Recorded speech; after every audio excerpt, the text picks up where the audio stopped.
Hello, this is Mr. Gray from the Care Center at Poly High School.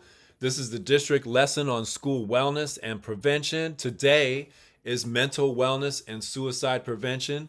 Definitely a difficult topic, but one that's super important that we go through together. And just like the stories that you're going to hear today from teenagers, they worked through it, they got help, um, and it was people working together that found hope through the situation. And that's what we can do here at Poly High School is definitely work together because we're all struggling with this stuff at one level or another. So yes, it's difficult subject matter. All right. If you need support or someone to talk to, definitely drop into the care center at 701W or 124 with Miss Galvez, right? And the peer mentors are in the care center in 701W. We're ready to be there for you, just like the whole school. We're going to be there for each other. All right, let's get into the presentation. Hi everyone, this is Ms. Galvez here in the Care Center Annex, room 124. I'm your school social worker and I just wanted to share a little bit about what is mental wellness, right? What does it mean to you? Mental wellness is about how we feel about ourselves and how we feel about the world around us. It affects how we think, how we behave, how we feel, how we handle stressful situations. Mental wellness affects how we interact with others, and it definitely affects how we make decisions for our lives. Okay, so here's a short video clip, and then I'll be back. Depression is like gravity in the sense that it's a force that's constantly with you and constantly has its effect on you, but it's always kind of redirecting your thoughts and your feelings into a more negative space.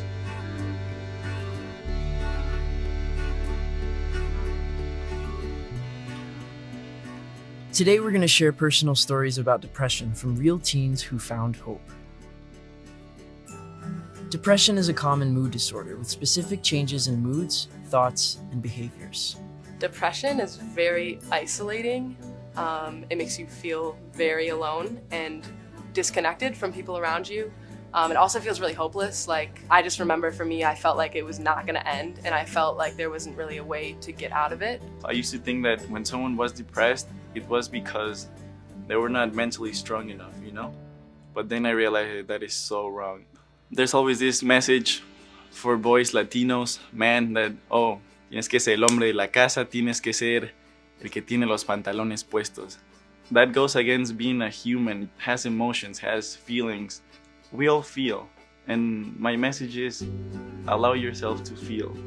Depression is like a big sinking feeling, at least for me. When I'm really depressed, I'm just really self-defeating. The majority of the people around me probably didn't know that I had depression, or they probably didn't know that I was that way because I just tried to be the light of everybody's day. I would say the people that it affected the most were my mom and my dad. They were the ones that saw me when I was exhausted from the day of trying to pretend. I've had depression my entire life. Both my depression and my gender identity are things that are within my first memories, and they're things that come up in all of my significant memories over my lifetime. Your body looks wrong to you. It doesn't mean your body is wrong, it just means it looks wrong to what you're expecting it to be. So I grew up with a parent that suffered from depression. With my first experience with depression, my family dynamics changed. My dad had to go away, and it was something that I wasn't used to. I was very close to my dad. I mean, I always wanted to be the best when it came to sports, school, everything. So I always felt the need to always be better and do better.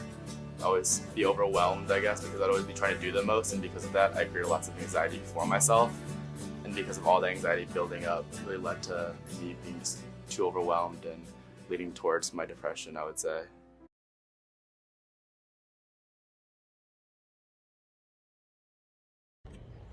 Now, after watching that video, I want you to think about one takeaway from that short video clip you just saw.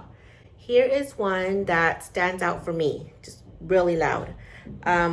Depression is a common mood disorder, right? It's not unusual. And sometimes you may feel like it's me, I don't know why I feel like this, but it's common. So I just want you to keep that in mind. What are some symptoms of depression? There's many, but these are some. You can be feeling sadness, anger. You can be feeling just moody, a loss of interest or a lack of joy in favorite activities is a key one.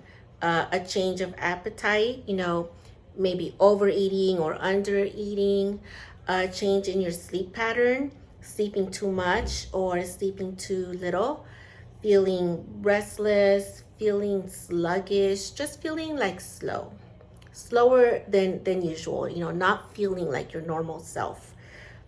Extreme tiredness, exhaustion, trouble focusing or making decisions, right? Just deciding. You just can't decide. Feelings of worthlessness, feelings of guilt, and another one is thoughts of self-harm, thoughts of suicide, right? Those are some symptoms of depression, but there are other warning signs, right? And the other warning signs of depression can include abuse of alcohol or drugs, problems in school, problems navigating relationships, feeling pain or just feeling aches for no reason could be another warning sign. Just the feeling of running away or actually running away. Yes, self-harm, not caring about the way you look, right? Not caring about your appearance. Those are more warning signs of depression. And just one thing I did want to say about depression also that's really important to keep in mind is that it can range, right? It can range from mild to severe depression. It can be short-lived or it can be long-lasting. It can be situational depending on what's going on in your life at that time, what you're experiencing. And it can be a one-time episode or it can be something that's on and off throughout, your lifetime. So keep that in mind. It's not the same for everyone, but these are just some things that I wanted you to know and be aware of. Depression can get better, and you can find support. If you think you have depression, talking to a trusted adult is the first step. For me, getting help, first of all, telling my mom that I was feeling different, accepting what I was feeling. So that's when she said, I knew it, I told you. That's good that you came up to me. My coach, he was like a mentor kind of thing, like a father I never had, kind of. He noticed that I was not as sharp mentally. A trusted adult can include anyone from a parent to an adult family member, family friend, coach, teacher, religious leader, mentor, social worker, or counselor. Asking for help can feel overwhelming, but most people feel greatly relieved once they start this process. Not every adult will be comfortable with this conversation or know what to suggest. Some adults' personal or cultural beliefs about depression may even make it difficult for them to connect you with help. If necessary, keep talking to different adults in your life until you find someone who understands and can get you connected with the help you need and deserve. Talking about depression and asking for help is a sign of maturity and takes a lot of courage. When you talk to a trusted adult, they might suggest you meet with a therapist, a social worker, counselor, or psychologist, either at your school or in your community. A therapist can help you figure out the best course of action and provide you with support, advice, and skills to help you better manage your depression. During therapy, additional support may be recommended like group therapy, family therapy, or medication. My mom chose a therapist for me. I didn't look for it, so I had faith and trust in my mom. So I knew she would make a right choice. The first sessions were just like, how are you? Like basic stuff like, what is your name? What do you like to do? Getting to know me. After a while, that's when I really started opening up in truly, I guess, the core of my depression. What is said between you and your therapist is kept private, unless they're worried about your safety or someone else's safety. Sometimes you might need to see a couple of different therapists before finding the person whose personality and style is right for you. Every time I've had a therapist, I've just treated it as a little talk session with a friend, I guess, that's an adult. I mean, even in my healthiest times, I'll see a therapist just because it's nice to be able to talk to someone just about anything that's going on, really. Therapy is just the way that it's non-judgmental. It's like hearing it from her, it sounds so much better than hearing it from a family member because I know there's no bias. I was just so addicted to like being able to express myself and just getting off my chest. Like I didn't want to hold in those feelings anymore.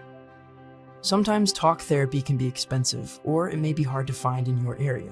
Someone at school, like a nurse, counselor, or social worker, may be able to connect you with either free or reduced fee mental health care in your community or virtual support. Other places you may find support in your area can be your local community center, church, temple, or mosque.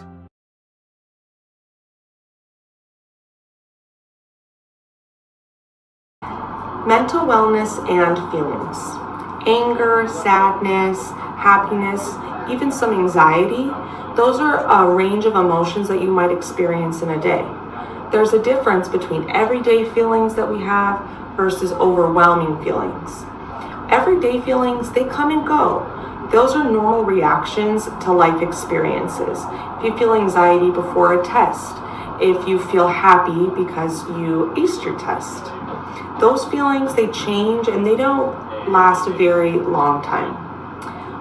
Overwhelming feelings, those persist for long periods of time, and they might not necessarily be in response to a specific experience that's happening to you. Those might change also the way we behave and the way we function in our lives. Now, overwhelming feelings, those are the ones that are also referred to or might be called mental health problems, a mental illness, or a mental disorder. In addition to talking to a therapist, good self-care is a key piece to managing depression. Doing things you enjoy, keeping your body healthy, and having supportive relationships are all examples of things that are helpful when you have depression. The things that I do personally to help manage my depression, the first one is mindfulness practices. I do a lot of deep breathing, a lot of centering into the moment. I would say a lot of fear in general, but depression comes a lot from thinking too much about the past and the future simultaneously, interchangeably. And mindfulness is a really good way to bring you right back into this moment. Eating healthy, being athletic, like getting outside, having a clean area to live in, not having clutter. I feel like clutter makes me pretty anxious. Something that really helped me was putting the way I felt into words and kind of putting that down on paper, because for me it feels like kind of a release, because you have it all bottled up and finally you're able to like write it down, and then all of a sudden it's like it's not here anymore, it's on the paper. And so that's something that really helped me, and I still continue to do that all the time. The first thing that really helped me was kind of empowering myself. I got involved in an organization that talked about mental health and that kind of taught people what mental health was and kind of how to deal with it and how to handle it. It gave me kind of a tangible way to fight back at something that's so intangible. Church was one of the major things that helped me out because it just gave me a sense of hope and that God is going to look out for me and He's there for me. Love yourself at all times. It's okay to feel whatever you're feeling. So after having watched that, how do you practice self-care? We have some thoughts in the Care Center, some practices and some strategies that we present to others, that we teach others, that we use ourselves. Self-harm and suicidal thoughts are symptoms of depression that we must take very seriously. I did have moments of thinking about suicide and self-harm. For me, it happens when I rationalize in my mind that the world itself would be better off if I wasn't there. My baseline stress level was at such a high point that anything would tip it. Any little thing would push me over to the point where I'm just overwhelmed. I think sometimes if you're constantly tipping over and constantly over constantly overflowing and with stress over time, you'll end up reaching a point where you kind of don't want to deal with it anymore. And you start considering things like suicide. And I think that that's something that was almost constant for me in high school, just because I was almost constantly just overflowing in that stress level, kind of thing. Self-harm is when people hurt themselves or put themselves in dangerous situations because they're feeling a lot of emotional pain and don't know what to do. People who self-harm can hurt themselves seriously, or more seriously than they intended. Relative to the number of people who have depression, suicide is rare. There's never a simple reason why it happens. Each situation is unique and complex. What is most important to know is that you should take any sign of suicide very seriously. Signs include talking about not being around anymore or having no reason to live, giving away prized possessions or saying goodbye to everyone, feeling unbearable pain, hopelessness, or like you're trapped, don't belong, or are a burden to others. If you notice signs of suicide in yourself or someone you care about, you must tell a trusted adult immediately. There is hope. There are people who care and can help. Freshman year of high school, which was when I first realized I was really depressed and had suicidal thoughts. So that was kind of the big point when I really realized I really needed more help. I needed to see a psychiatrist as well as a therapist. I remember I was feeling more than I'd ever had. I was feeling very, very suicidal. And for whatever reason, I had one class period where I just had a moment of clarity. And I said, I need to go tell someone about this right now. And so I went to my counselor's office. Ultimately, people confide in friends with things like suicidal thoughts because it's a cry for help. They know they can come to you because you care. That's their way of saying, I need help and I don't know what to do. There's a lot you can do to support a friend who has depression. First, if you're worried a friend has depression, ask them if they've talked to a trusted adult. You could even help them talk to a trusted adult if they haven't had that conversation yet. If your friend is already getting help, know that you can still play an important role in helping them feel loved and supported. I feel like my friends were a big part in my return to being healthy and just helping me cope with everything. They were always there and they never looked at me differently. Having someone close to you struggle with depression can be difficult because it leaves you as a friend sometimes feeling a little bit helpless. Your job is to support them. It's not to advise them on how to live their life and how to manage the depression. Your job is just to be the support system for them and to listen. There is a bright side. You can live with it. I've learned that from Alan. He's such a successful person and he goes after his goals and really inspires me. If you find that you're facing something that is unbearable, it's okay to get help. No matter what anyone has said to you, no matter if you feel embarrassed or you feel like you're alone, first, you're not alone. Do not be scared and seek the help that you need to seek. Never let that one person stop you from overcoming this because you can overcome it. And this will not be the end all be all. You will be okay. I know what it feels like to be in that really dark place, and this doesn't have to be the end, and that if our lives are books, let's say, if our lives are books, then depression does not have to be the entire book, and it also does not have to be the last chapter. It is just a chapter in the middle, and you can just flip through the pages, and there's more at the end that doesn't look like that anymore. You are special. You are incredible. And things are really tough right now. You will overcome all of it.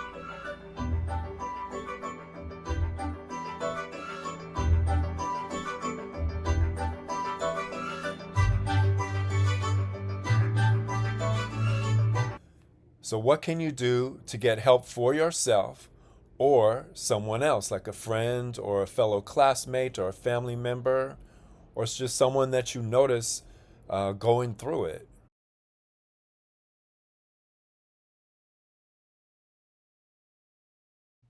So how can you help yourself, right? And really, how can you help others too? Tell a trusted adult what's going on. Surround yourself with people who are caring and know how to catch their negativity and are positive, just helpful type of people, right? Ask for help or advice from a friend or a peer, someone closer to your age to figure out the problem you are facing, and consider counseling services or therapy, right? It's not like what you think. That stuff is helpful. Who are our trusted adults at our school? Like, who's your person? And the truth is, the real truth is that there are people that care everywhere on our campus. So it could be your teachers. It could be the counselors in room 113. It could be campus security assistants. It could be custodians, our nurse, like classroom aides, our school psychologists that are in room 102, secretaries are in offices all over the campus, our cafeteria managers, our administrators that are in room 119 and 117, the care center annex in room 124 with Miss Galvez, and the care center in room 701W with me, Mr. Gray, our peer mentors. We just want to help. So who's your person? Like, figure it out, know who they are, and we got you. That's a fact. What if I don't feel comfortable sharing with a trusted adult? There's a program called Say Something. It's an anonymous reporting system that we have access to, that everyone has access to. And how does it work? The first step is you can submit an anonymous tip. You can call the tip line. It's 844-572-9669 or 1-844-5-SAY-NOW.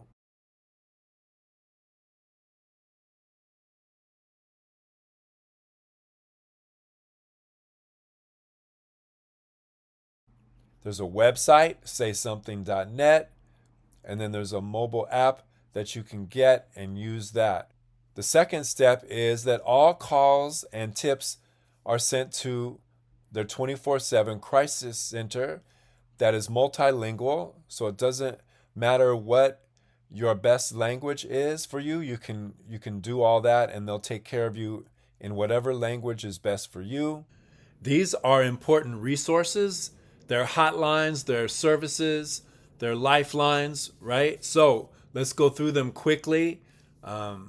You can stop and start the video how you need to make sure everyone has the information. A lot of this, or some of this information, is on the care center card that your teacher has to pass out to you guys. So first one, the mental health crisis hotline, 988.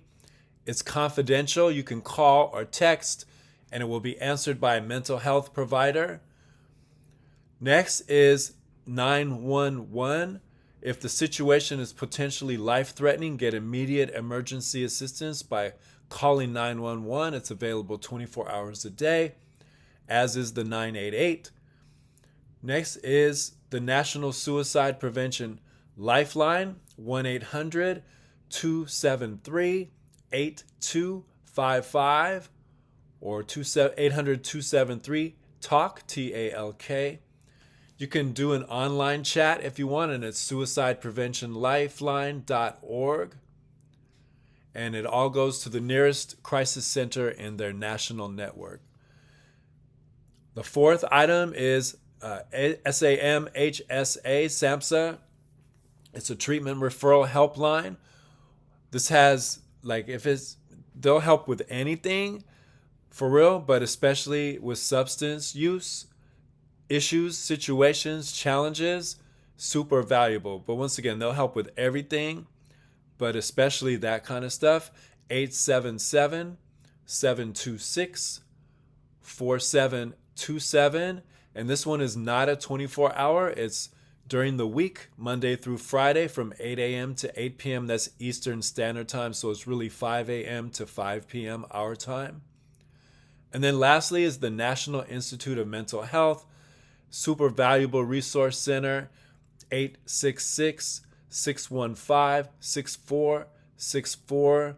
You can speak to a person Monday through Friday from our time, 5:30 in the morning to 2 p.m.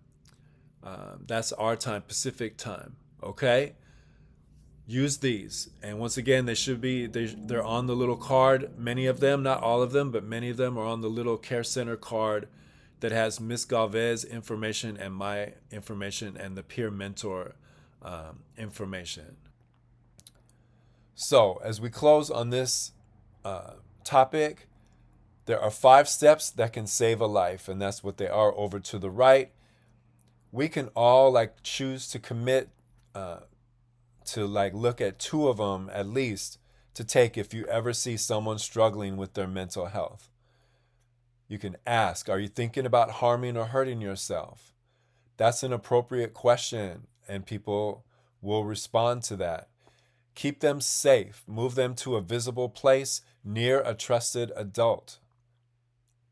Be there. Just stay there while waiting for that adult or making sure that they're safe. Listen carefully and acknowledge their feelings.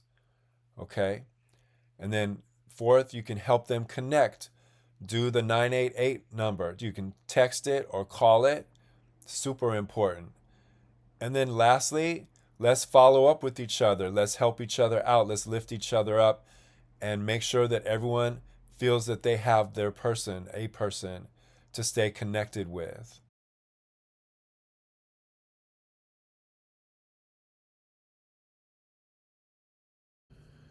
During this lesson, we talk a lot about like what symptoms are, what to look out for, how to kind of know when we're like having a challenge of depression, mental health challenges, and that's important. But what's equally important is what can I do, like tangibly, like what can I actually do each day? And if you hit up this QR code, right, it'll link you to Minutes for Life. And these are life skills for a lifetime video lessons. They're super short and they are like truly the foundations for life. And they're 4 basic foundational practices like dealing with stress productively, catching your negativity, living in the power of gratitude, and taking care of your physical health. It doesn't take too much of your day to practice these things. And there's simple exercises to do in each of these lessons for you. And they're super short, super valuable. All right. So you hit the QR code, right? And it comes up. And once it comes up, click View PDF once it shows up. And then you can click on the links.